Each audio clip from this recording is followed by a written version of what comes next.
everyone. I said I was going to make a video about my moods and mood swings because I've been dealing with mood swings a lot, and it's been really frustrating.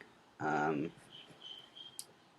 I've developed a lot of impatience and having some issues with impulse control. I think it's can be a common side effect. It's not in everyone, but it does occur sometimes. And it's not exactly the testosterone, I don't think, as much as it is kind of my own personality and the way I'm expressing myself. So I've just been really overloaded with emotions lately. I've had a lot of stuff happen. Um, a few weeks ago, my friend committed suicide, so I've been dealing with that. Um, I'm just really emotional, and it's really internal. And I've been talking with my therapist about this that, the way I deal with emotions is just different, and the way I express my emotions is different. Beforehand, in a sense, it's before tea as well as just simply before I was able to handle my emotions and before I was healthy, um, because I was mentally unstable and depressed before, which is before tea as well. But I don't want it to be conveyed that all of this is because of tea, because it's not. It's because of tea partially, and also the reason I realized I wanted tea was because I was realizing I needed help and that I had issues, basically. So tea isn't the only cause, but it's a part of it. Um, but beforehand, I was hyper emotional and I was so bottled up that I wasn't expressing my emotions at all. I had so many feelings. I would cry over everything. Just the smallest thing would set me off. And it was because I was bottling up so much stuff, it would just explode. So I wasn't processing things, and I was ignoring them, ignoring my feelings, not talking to anyone. And so I would cry all the time, and everything was super, super intense. And then my dad died, and I cried a lot. Um, my dad had cancer. I don't know if I've ever actually talked about that. I tend to avoid talking about it, which is a problem, but it's my way of dealing with it right now. But yeah, if anyone is dealing with cancer or anything, especially, I don't know, or a sick parent or relative and relating to transition, I didn't transition with my dad alive, so if anyone wants to talk about anything like that, I can do that. But anywho, so I cried so much over my dad. It was really horrible.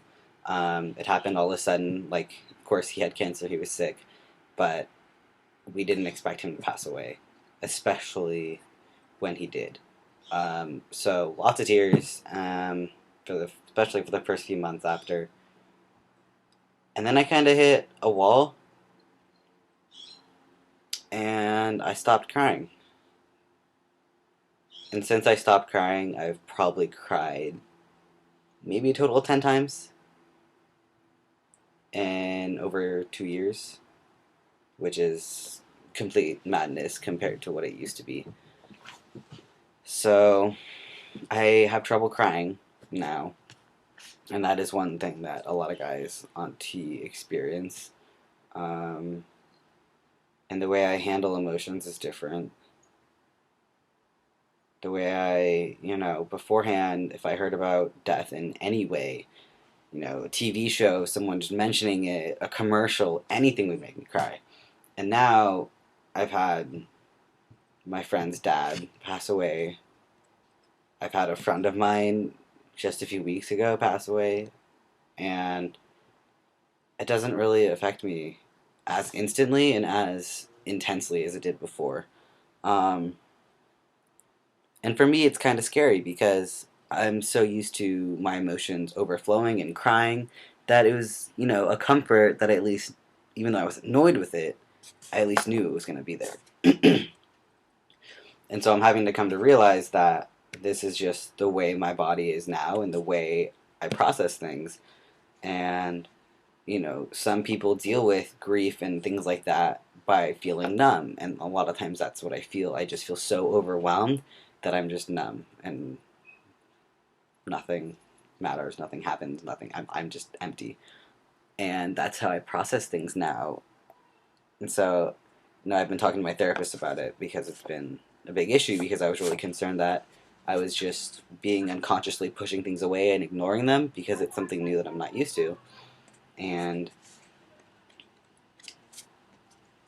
it's really difficult for me to process this way, just because it's new. I In a sense, I do prefer it because I feel like I do have more control over myself and my body and my reactions. I'm able to actually process before responding. Um, so responding instead of reacting, I think, is what I've talked about with my therapist. Uh,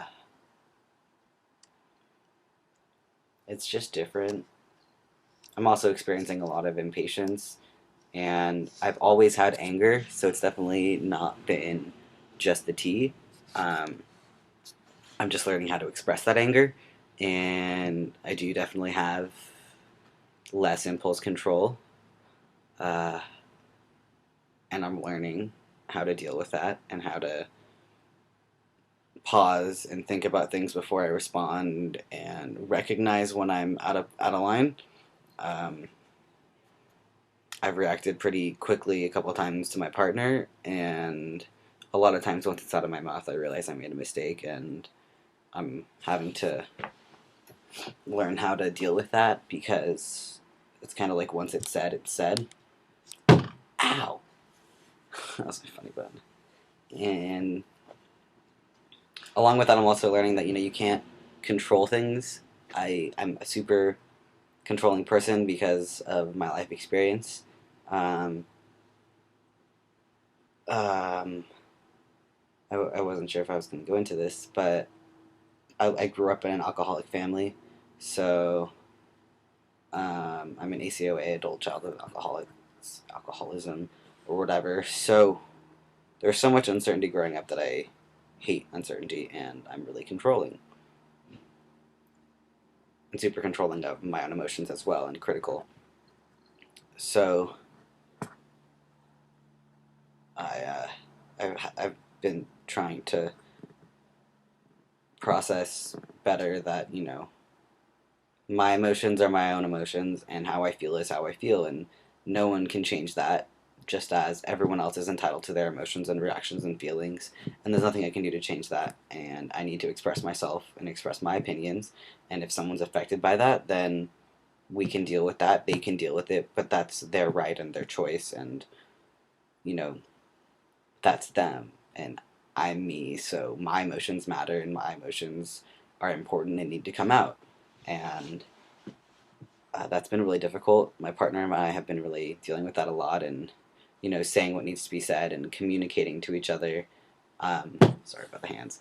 And communicating with each other, even if it hurts. And by doing that, we've been able to get past a lot of really uh, big things and really talk about stuff that can be hurtful. Especially talking about hurting each other. When you accidentally hurt someone, and you have to acknowledge it and talk about it, and that's probably the hardest thing in a relationship, is talking about hurting each other. And I feel like we've grown a lot by being able to acknowledge that and talk about it. And I'm really thankful that we have that communication.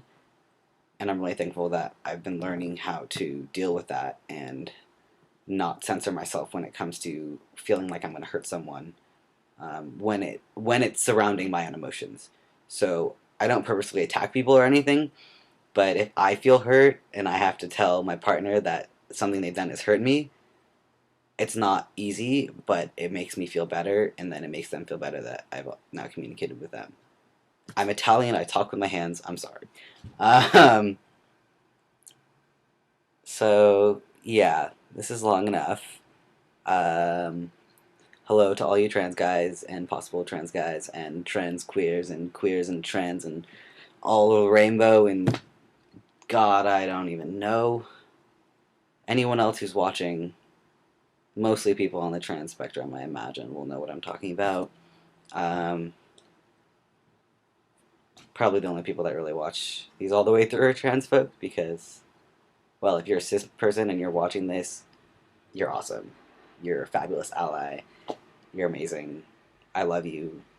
Most of the trans community probably loves you too, for learning about this crap, because Who else wants to sit and listen to someone babble about their emotions? Yeah. Anywho, so this is me at 8 months on testosterone. I'm learning to deal with my emotions, and I'm fabulous.